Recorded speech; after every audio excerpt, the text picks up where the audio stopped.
Dental implants అమర్చిన పేషెంట్స్‌కు వాళ్ళు చాలా మందికి పెద్దవారికి ఫైబ్రస్ ఫుడ్ చానా అవసరం. లేదా డయాబెటిక్ పేషెంట్స్‌కు వేరే ఫ్రూట్స్ తినలేరండి. వాళ్ళు ఓన్లీ జామకాయలే తినగలుగుతారు.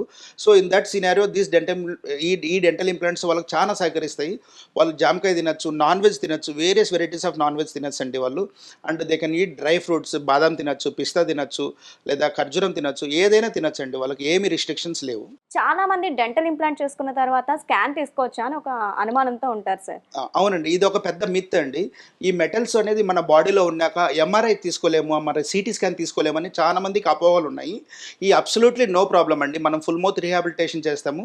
ఎంఆర్ఐ ఏదైనా గానీ బ్రెయిన్‌కి గానీ, లేకపోతే హెడ్ అండ్ నెక్‌లో గానీ, లేకపోతే బాడీలో గానీ ఎప్పుడైనా తీసినా గానీ, ఈ డెంటల్ ఇంప్లాంట్స్ అనేది ఫిక్స్డ్ టీత్ వల్ల కాబట్టి ఇది ఎప్పుడే గానీ డిస్లాడ్జ్ అయ్యేది ఉండదండి. సో, ఎంఆర్ఐ పేషెంట్స్ గానీ, లేకపోతే ఎంఆర్ఐ తీసుకోవాల్సిన పరిస్థితి వచ్చినా గానీ, లేకపోతే సీటీ స్కాన్ తీసుకోవాల్సిన పరిస్థితి గానీ, ఈ డెంటల్ ఇంప్లాంట్స్ ఎప్పుడు అడ్డంకి కాదండి.